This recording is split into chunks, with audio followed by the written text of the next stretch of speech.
Hi, everyone. Thanks so much for joining this afternoon. We're very excited to have you all here. We're going to give it maybe just 1 or 2 minutes for folks to straggle in, and then we'll get started. In the meantime, if you want to use the chat to introduce yourself and let us know where you're joining from, we'll get started in just a minute or two.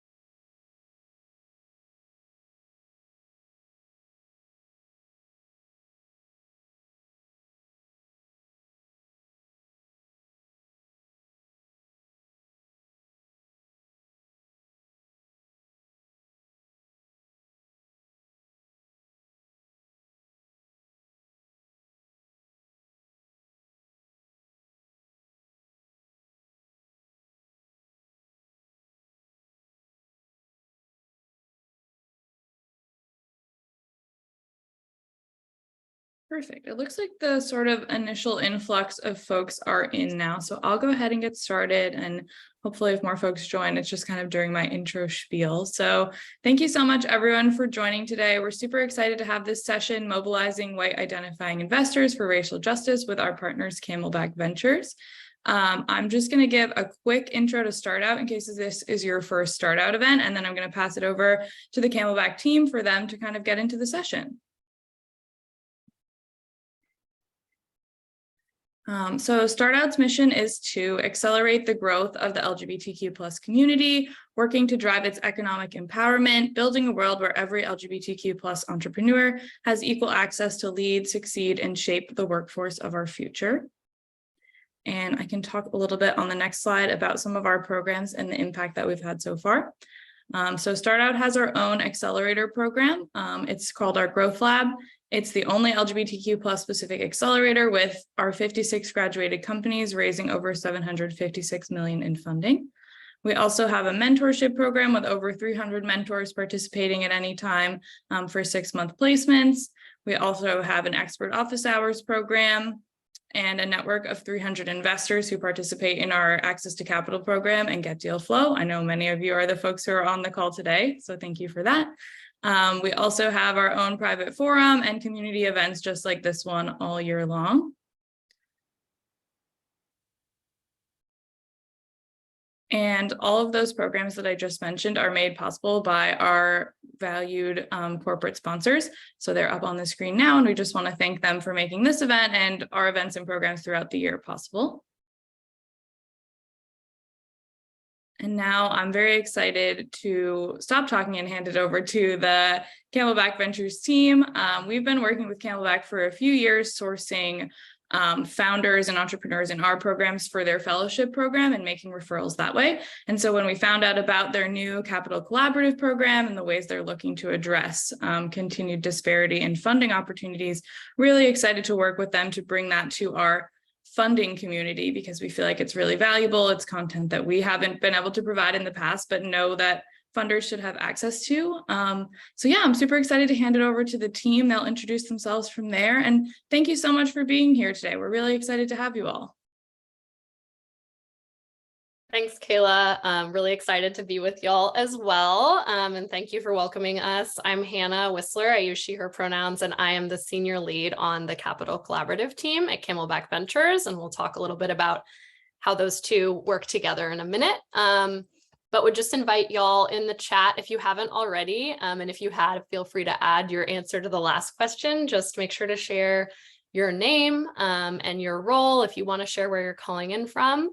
And then would love to hear, since it is the season, and I personally on my dog walk this morning enjoyed my fair share of the very first blackberries that are popping up. I'm on the North Oregon coast. I want to know your favorite summer produce or seasonal summer treat. So just go ahead and drop that in the chat. As y'all do that, I'll just share that like our time together is limited today.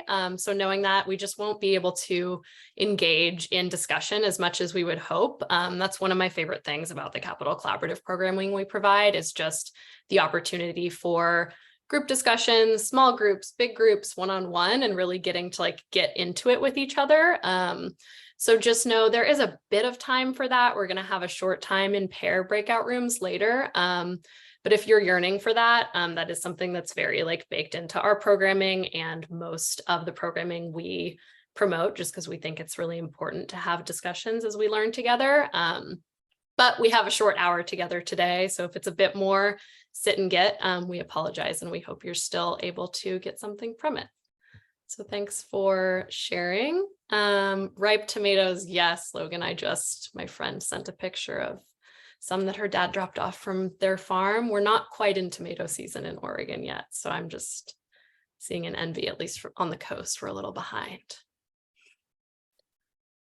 Okay, awesome. And I'll let y'all continue to drop those in, but I'm going to continue in the interest of time with our agenda and opening.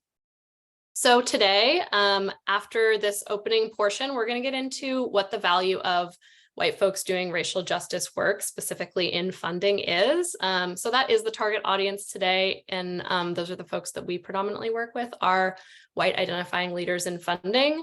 That being said, the topics that we're going to talk about today, if you work in or are connected to funding and funders, I think, unfortunately, it'll still feel relevant, regardless of whether you are a white identifying funder. Beyond that, we'll talk about opportunities to engage in that work. We'll do our short taster Capital Collaborative learning activity, and then we'll get into a brief closing and questions. All right, so as Kayla shared earlier, our larger organization is Camelback Ventures, and Camelback's been around for about 10 years and started out and still does by offering a fellowship for BIPOC and undervalued entrepreneurs. And so the two branches of that fellowship are founders who work in education and founders who work with conscious tech. And we did just focus on that work for several of the first years of Camelback. And then back in 2018, the Camelback team did something that at the time was pretty revolutionary, and just did a big audit of all of the founders that we'd worked with and their ventures and how they were doing. And one of the main findings of that was that although our founders were equally or outperforming their white counterparts, they were receiving about a third of the funding. And so that's how Capital Collaborative, our branch of the Camelback team, was born.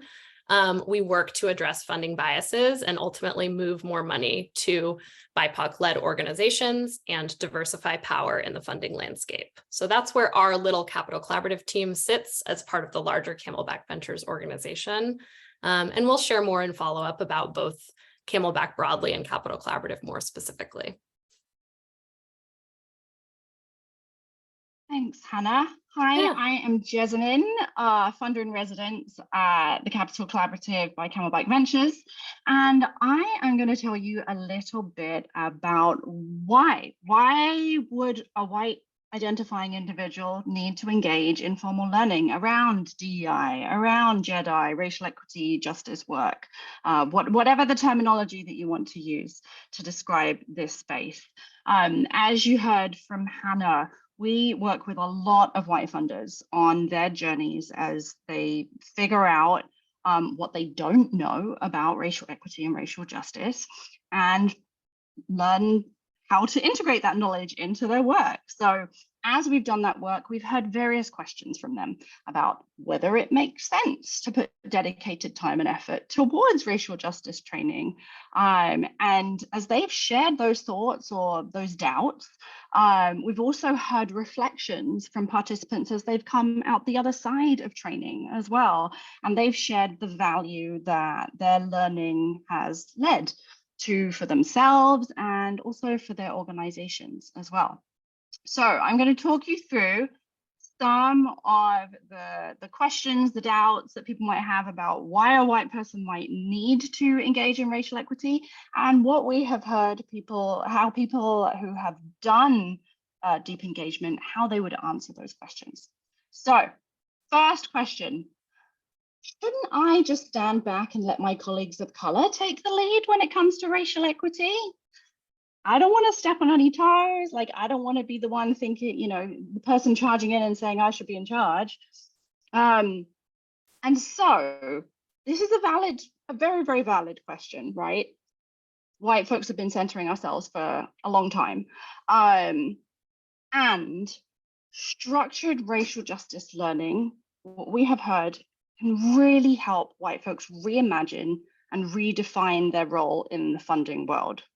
So oftentimes we see white participants in racial justice learning go from philosophically aligned with the movement, but standing on the sidelines, to having clear actions, steps that they're trying to take in their everyday work, knowing that those steps and those actions are appropriate as a white person engaging in racial equity and also suited to their own skill set. So it's really about figuring out what is the right and appropriate role for you, given your identity, given your position in the world. Next concern that we often hear: what if I say or do the wrong thing? Another very valid concern. And I think what our recommendation would be for anybody who is feeling like this is their concern as a white person thinking about this is look for a white affinity space. What we hear from participants who go through white affinity spaces is that in those learning environments, they have the safety to try. They tell us that they feel emboldened because they have the ability to make mistakes where people understand that they are just learning. And one of the participants of the Capital Collaborative, the cohort we run, put it this way. I'm going to read just a quote from them. They said, "We pushed each other to take the bolder step, have the difficult conversations, and to be honest about our insecurities and vulnerabilities, which compels us to do more." And then just to mention as well, you know, that person brought up the point about insecurities and vulnerabilities.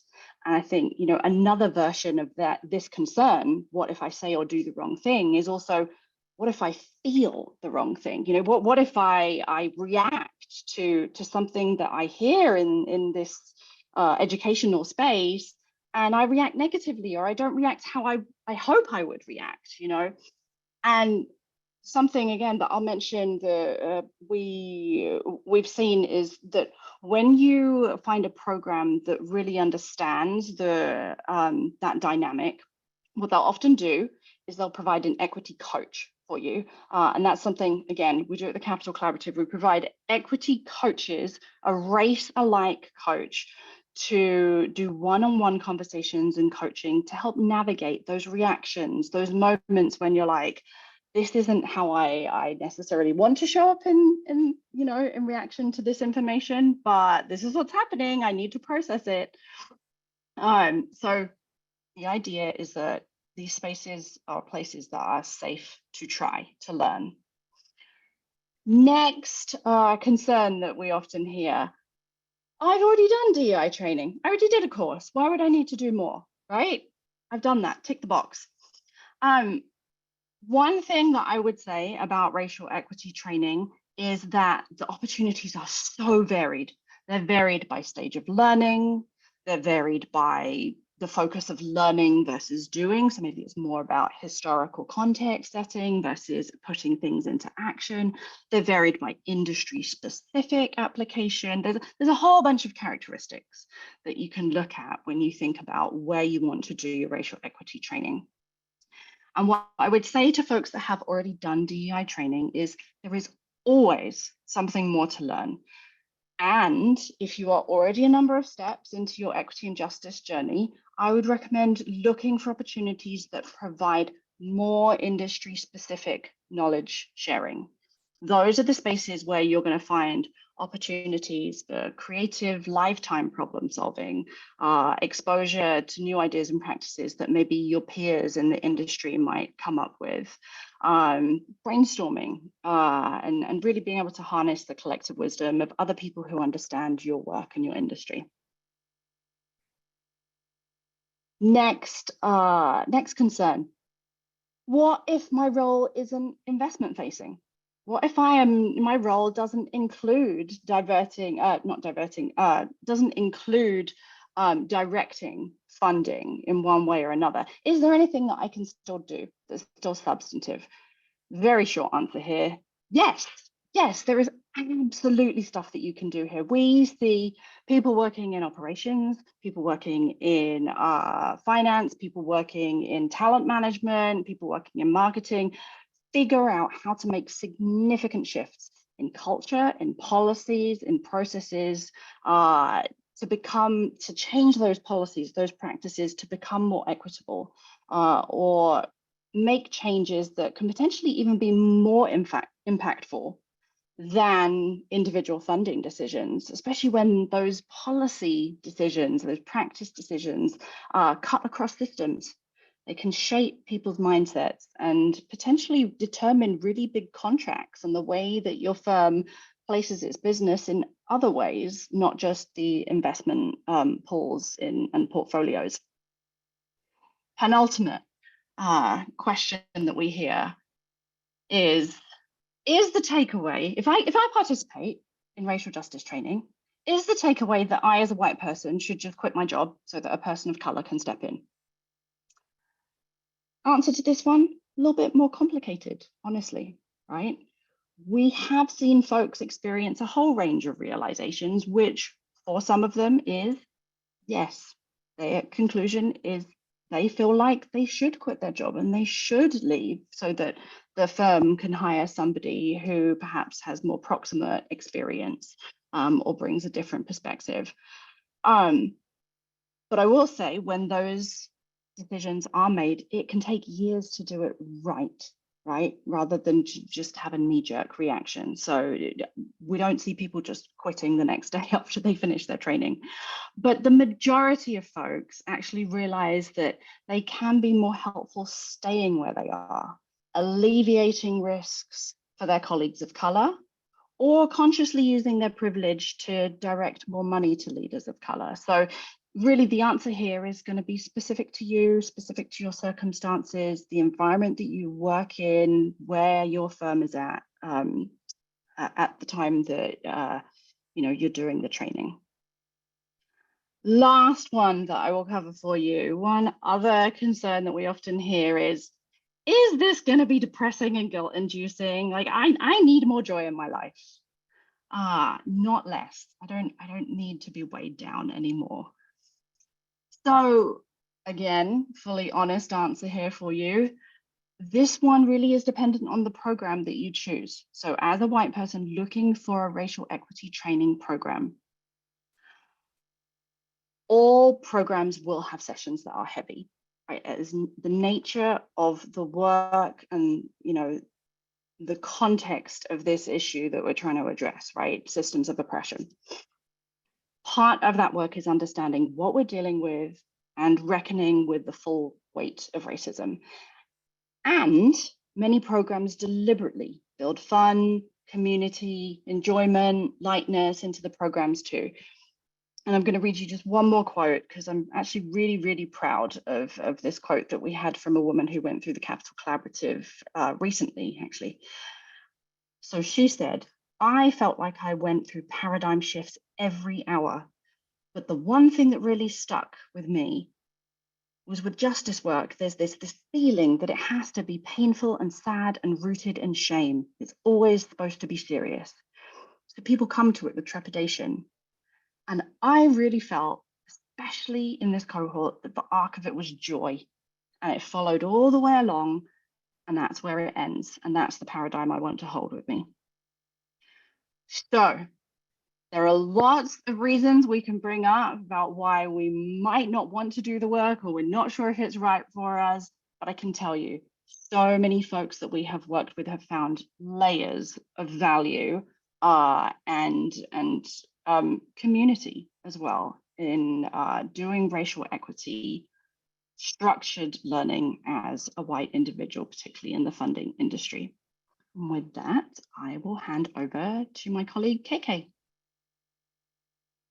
Thank you, Jasmine. Hi, y'all. I am KK, and I'm part of the Capital Collaborative team. I use they, them pronouns.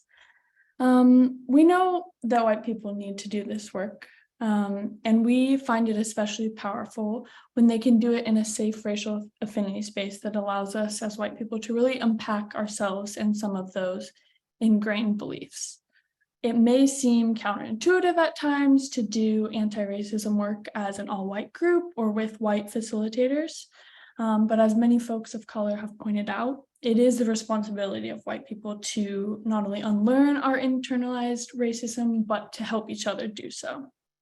And these racial affinity spaces offer us the opportunity to speak honestly, bluntly with each other, but also to support each other, coach one another, and maybe ask some of those embarrassing questions without risk of hurting or overburdening people of color.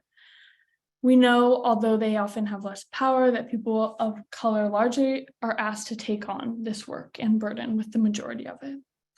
Our team has learned a tremendous amount from the fellows that we serve and through the racism that they face. And so we believe it is up to us as white people to become experts in our own practice of unlearning this.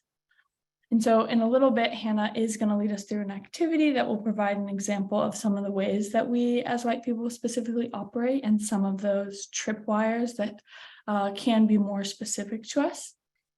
But in the meantime, I would love to go over, put together a little list of some varied trainings and learning opportunities provided by peer organizations across the country. That you all can readily engage in and that will hopefully take some of that legwork out of acting on intent. We've tried to provide a range of opportunities that include one-off trainings, series, cohort, and communities of practice, depending on what you're looking for at this time. And we will provide a full handout of these opportunities later. Although I would like to just take a minute to highlight a few of these opportunities whose work we admire and also feel provides a unique opportunity for learning. So the first one I just want to point out is Unity Summit, which is a 3-day convening for those in philanthropy. And it is a mixed race space. And this is just a great one-off opportunity. It is one of philanthropy's largest and most diverse convenings that hosts around 1,500 people in person, as well as hundreds of virtual attendees. And you'll hear from a wide variety of communities and experiences, and participants who are there will have the opportunity to kind of deepen their individual and institutional practices to advancing equity through an intersectional lens.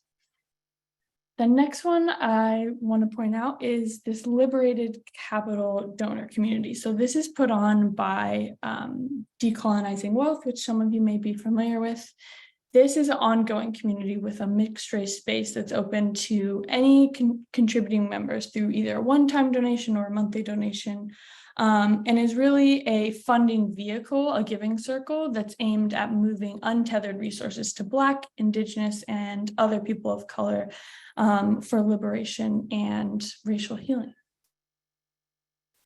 And then another one I wanted to point out was just the Harmony Initiative by Justice Funders. We've recently worked through them with one of our conversations in which we call It's Not Your Money. This is a 8-month-long cohort for those in philanthropy that provides a mixed race space, largely focusing that is majority BIPOC, about 80% or more, and equips grant makers with community skills and resources to transform philanthropy for equity and social justice. And lastly, just did want to highlight another cohort opportunity that we certainly know of and we'll hear a little bit more of today, which is Capital Collaborative. So you know our team now, and we host a white affinity cohort over a 7-month period for philanthropic and impact investor professionals that are really looking to come from the grant-making foundations and corporations across the United States that are really ready to critically examine both their individual and organization's commitment to racial equity, but may not know how. And we feel that we have a unique approach driven by our experience in funding our founders, our Camelback Fellows, but also bringing together a community of accomplices that really want to engage in a thoughtful curriculum and an action-oriented curriculum. So again, I will be sharing a resource list of this a little bit later, but for now I'm going to stop sharing so Hannah can kick our next activity off. Awesome. Thanks, KK. All right. So if you've kind of been in sit and get mode, I invite y'all to engage sort of the other half of your brain, because we are going to transition into a little bit of a teaser session. So in our Capital Collaborative programming, we have different types of sessions with different goals, such as community building, learning, and activation to action. And within our learning sessions, as KK highlighted a little bit earlier, some spaces are mixed race and or led by BIPOC leaders, and others are specifically white affinity learning spaces to give our participants a space to be brave and vulnerable and work through topics of white supremacy culture without burdening colleagues of color or hesitating to share experiences. So I share all of that to say that the session we're going to do a segment of today is an example of the later. So normally we would do this in a white affinity space. However, I specifically chose this activity for this group because of the funding industry's history and culture, regardless of race, or whether you are a funder or work with funders. We know that people interacting with funding are likely to have experienced some of the things we're going to talk through because of the history and just found the way that the funding landscape was created, basically.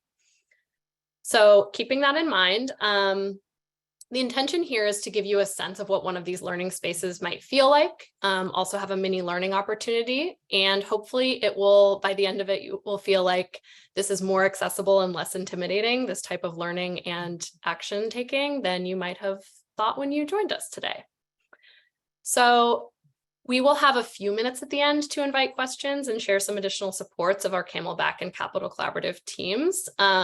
So if you do end up with questions or seeking like more support on some of the things that we talk about today, please feel free to jot those down. And if we don't have time to get to them, we're going to share how you can connect with folks on our team. All right, the last thing that I'll say before we dive in is that the resource I'm going to share for this exercise is from an organization we've worked with several times throughout our different Capital Collaborative cohorts called Diversity, Equity, and Inclusiveness Consulting. And the leaders at that group allow us to use this resource because they want this information shared with folks who want to learn and make change. They want it spread far and wide. The learnings, but we ask that you don't do any screen recording beyond the actual recorded session or copy these materials because they were created by that group, and we want to make sure they're being fairly compensated and recognized if these are used more formally in the future. Okay, before we dive in, grab a piece of paper or pull up a document where you can take a few notes, nothing formal, but just somewhere where you can jot down a few thoughts. And we'll just set the intention here that we want to be honest about our own behaviors and our team's behaviors, and to be curious, but ultimately we want to call ourselves into this work. This is not intended to be a call out or gotcha, but an invitation to think about our actions and the impact they might be having. Do the awkward little screen share moment. Okay. So this activity is about exits from race and gender issues. So today we're going to be talking about a list of exits and just recognizing when we may have taken them or seen folks on our team take them. Exits are ways society has trained us to take issues of race and gender off the table when they're brought up. While people in advantage groups may experience greater social pressure to take exits or more training to take those in subtle ways, anybody can take an exit regardless of race or power within their organization. So I'm going to read through just some different examples of how we can take exits, how we can divert the discussion or the actions being taken when somebody attempts to bring up race, racism, or gender discrimination in our work. I ask that if I read an exit that you recognize as something you have done or your team has done, just note it. It doesn't have to be the full title, but just write yourself a little note so you'll remember what you were talking about when we move to the discussion portion. And then at the end, I am going to ask you to pick 1 to 3 of these exits that you want to focus more on. So if you want to note that as you go, feel free.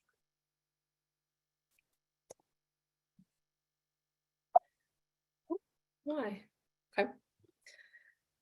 The first type of exit we call a good apple, bad apple. And this is just diverting back to your good intentions, regardless of impact. So, oh no, that's not what I meant, or, but my intentions were good when somebody brings up an issue of race or racism.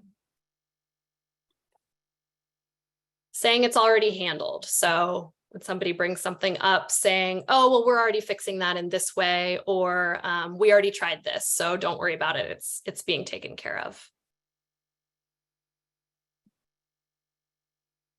I don't believe you yet. So when somebody brings up a concern saying, I need more concrete examples, I need more data.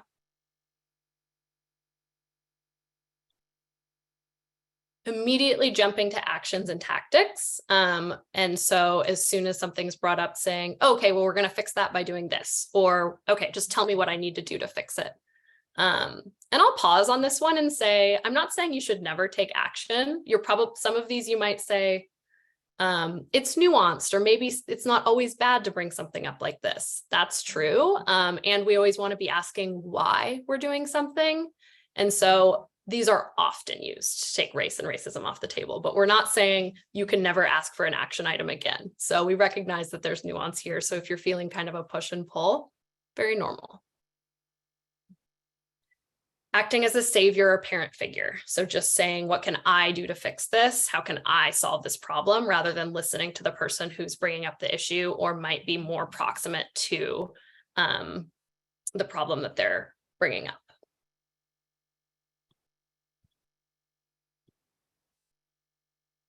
Explaining it away. So saying, okay, yeah, that was bad, but that was just a one-off. Or, well, that person that said it isn't a main part of our team, so it was just them, it's not us.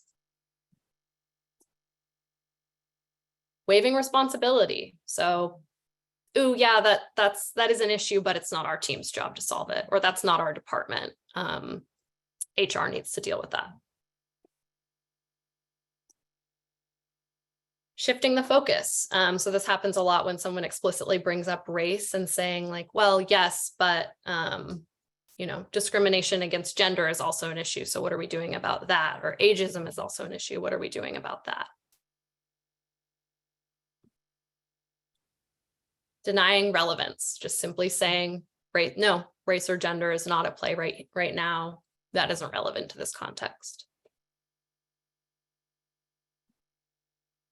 And then lastly, attributing the issue to a quality of the complaint. So saying the person who brings it up is oversensitive, saying they're always playing the race card, basically just taking away someone's credibility.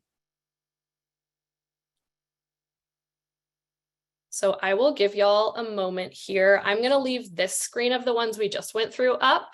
So if I was going quickly and you didn't get a chance to jot down the ones you want to think more about, I'll give you a minute to do that, and then I'll do the same thing on the previous screen.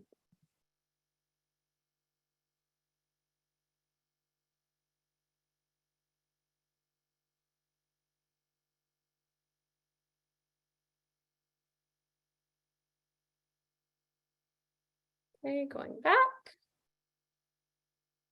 Here are the first 5 that I went through if you need another minute to take a look there.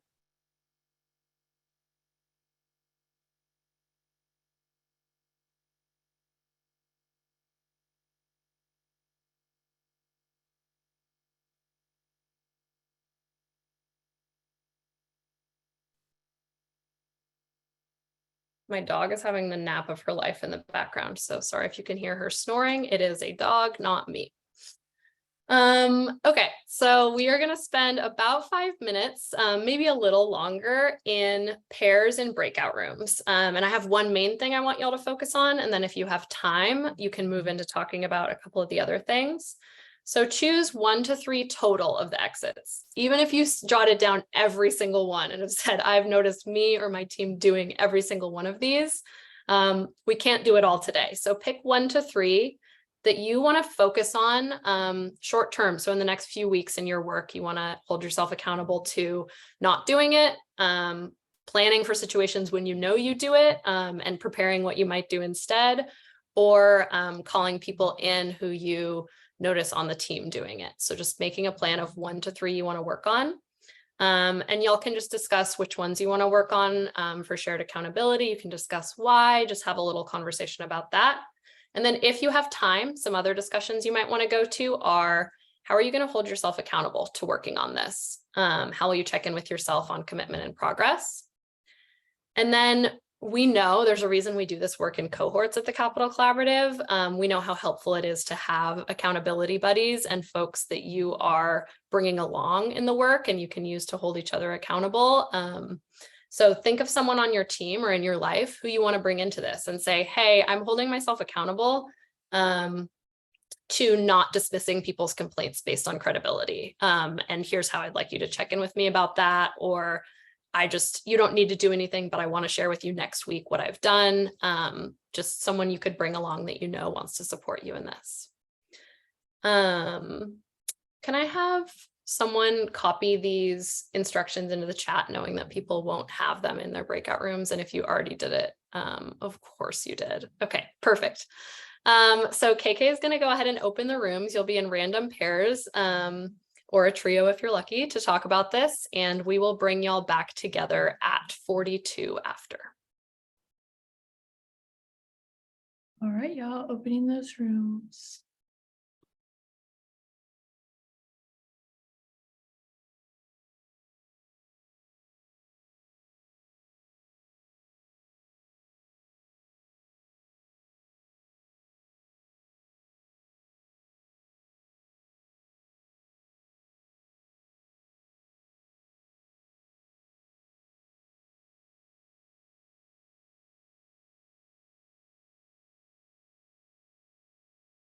Oh, it looks like Sandra maybe is not connected to audio anymore. I don't know if you can see that, Kayla.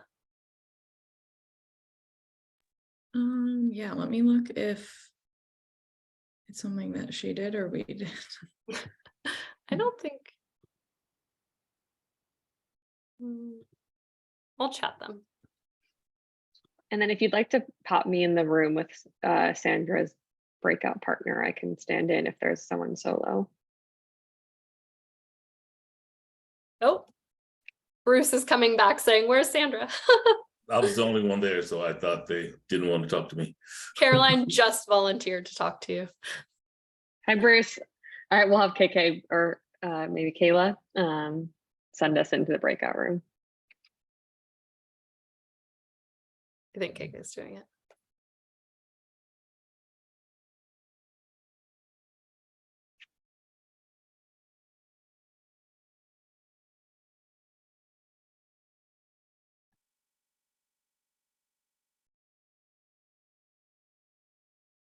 Awesome. Bruce, you should have a notification to join, hopefully. You might have to click more and breakout rooms or something at the bottom. Yep, there we go. Yeah, great. All right. It's confusing when people join a breakout room and says they left. Well, they didn't leave. I know, I thought I was like, oh, everyone left. Okay, good. I was like, I'm so gonna- sad. And then I saw. Okay. I guess I could have waited till the rooms were closed.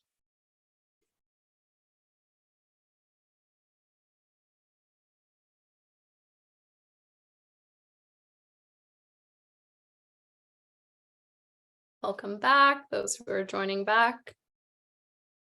Some folks might be staying until the bitter end of the countdown, which is understandable. I know it was not a ton of time, but hopefully you had some good discussions.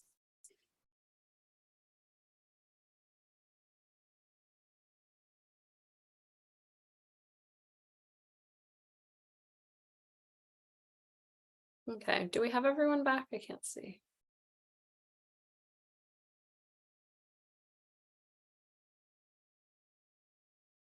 Okay. There they are. Okay. I think everyone is back now. Welcome. I know that was short time, but hopefully you got to get into it a little bit and maybe meet someone new or reconnect with someone. Before I pass it over to a couple other folks to close, I would just invite y'all to put in the chat either one of the exits that you're gonna be working on, just to share a snippet from your conversation, or a different takeaway from your conversation if there's something else that's more valuable that you want to share. Share an exit that you're going to work on or something else you want to from your discussion. And if you want to talk more about how to work on these or supporting yourself and your team and working on them, again, we'll share some stuff at the end about how you can reach out to us.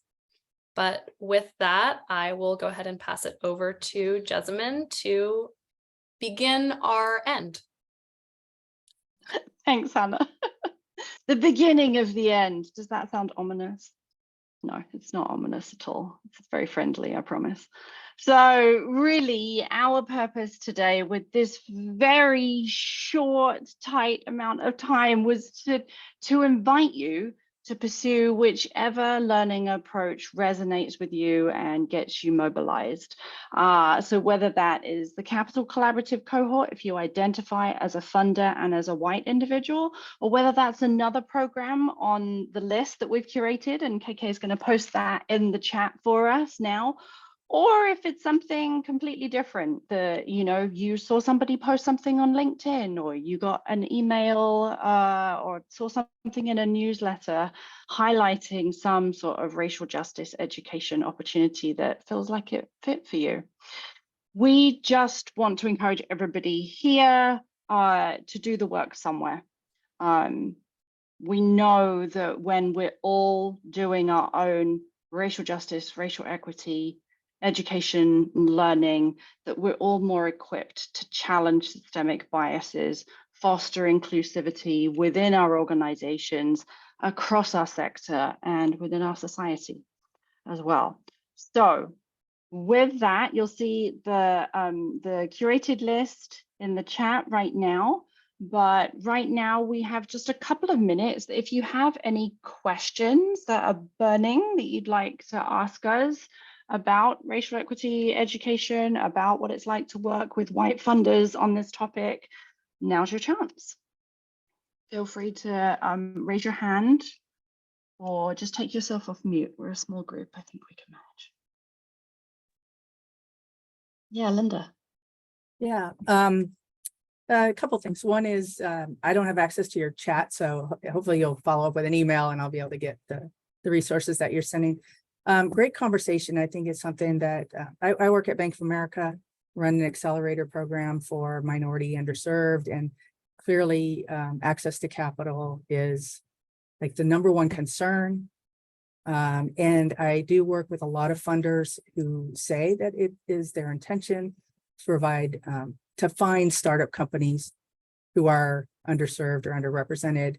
But the reality is different, because at the end of the day, it's there tends to be a bias to go with what you know will work and what is a proven, we'll say, revenue generating scenario. And the proven, or the ones that have been successful by and large, have been from the typical white male startup companies. And so I think that's been a challenge. I love this training. Anyway, what was I going to say? I met Nick on the phone in the breakout room. And the first thing I noticed is, and hope Nick, I told you I was going to bring this up. So he has a very strong accent. And as you know, a native English speaker, that is something, it automatically triggered my bias, and I became aware of it and said, hey, give the guy a chance, listen a little bit closer. And I think, you know, you're talking about people of color, but there's also these other characteristics of maybe, you know, foreign people with strong accents that we need to make sure that we stay open to and stay, you know, connected and patient to understand where they're coming from. So I just wanted to bring that up, that was my experience in the breakout room. And I think there's a lot of the exit strategies that you shared that I can take advantage of and bring back to my team. So that was a lot. Sorry about that. No, it's wonderful. Thank you, Linda. I appreciate you sharing your experience in the breakout room. And yeah, the main topic for us as a team and as an organization is racial equity and racial justice. But you know, that training can be layered on to gender bias. It can be layered on to other ways that we think about marginalization of other people's experience, other people's identities, and the judgments that we make of them as well. So I appreciate that point. And please, when we send through that information to you, Linda, we will, about our program, about others, about with the recording of this, like, please share it with those other funders. We would love to have them engage. Like, those are the folks we want to be engaging with, so that, you know, we're not just saying these things, we are learning how to implement them in our funding decisions and approaches. Thank you. Bruce, I saw your hand up. You can take yourself off mute. Thank you. I'm glad to be here. It's always curious, these kind of workshops. I guess my comment was, there's like some department stores that have programs that they're created to reach out to BIPOC population. And I've been going to them, looking at them, and they're always like on a national level, as opposed to a state or a local level. And I know they want to get more bang for their buck, but how would you suggest to get through that? So we say, look, I've got a local project that will embrace your story in this area right here. I mean, you know, you're doing your national, but this project will bring people to this store at this time. How do you convince them on it's worth them funding? That is a great question, Bruce. And actually, I think this is a good opportunity for me to bring in my colleague, Caroline, who's joined us on the call today, because Caroline works a little bit more directly with the Black, Indigenous, Brown, people of color leaders that Camelback funds. And I'm guessing, Caroline, you field questions just like this more regularly than I do. Yeah, hi. Well, and it's great because Bruce and I got to connect in our breakout room as well. I mean, the fellowship program that Camelback operates that offers 40K in capital, community, and then the connections of our network is agnostic to geographic location, so that we can really invest in as many entrepreneurs of color, women, and non-binary founders in the early stages of their ventures. But I think what's really exciting is how we can see the ways that like place-based strategies and communities still come together through our fellowship network. And that just happens organically in the conversations of the fellows and then in their extended alumni activities. So it's something that isn't part directly of our investment strategy, but that we take lead from when it comes to our fellows and the ventures they're building. Did I answer that Thanks. question? Can I offer anything else? Well, let me give you an example. For example, here in Mesa, they have the Phoenix Mesa Gateway Airport. Are you guys familiar with that? East Valley, no. It's an airport. It originally was Williamson Air Force Base, which was back in the 40s, the Air Force Base here in Arizona. They trained pilots. And a lot of people don't know that there are over 200 African-American soldiers there that were not allowed to live on the base at first. And so we talk about that base, how wonderful it was, but we never mentioned them. And so I'm reaching out to people, say, hey, why don't I do an exhibit in the airport so you can remember those folks? And also there was the first group of 10 women, female pilots came out of there, which nobody knows about. It's like, wow, Arizona did that. And so it's like, how do we get funding?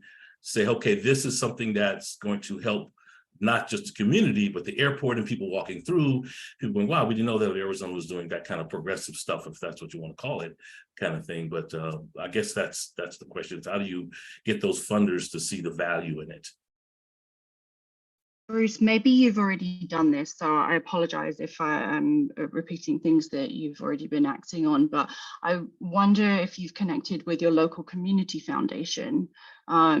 If you're familiar with community foundation, if you're not familiar with community foundation, excuse me, there's usually one in almost every region of the US, and they're focused specifically on drawing in funders to fund local issues, to fund things within that neighborhood, that community, raising up kind of the history and the the talents and the stories of that local area. So if you haven't already, I definitely recommend researching your local community foundation. And then what we can do as well is we'll share with Kayla. There's a resource on the website called Candid. Candid is a resource for fundraisers and also funders, and they have a search option where you can go and you can look up local foundations in your area, which might be another way to identify folks that are interested in funding in your specific geography.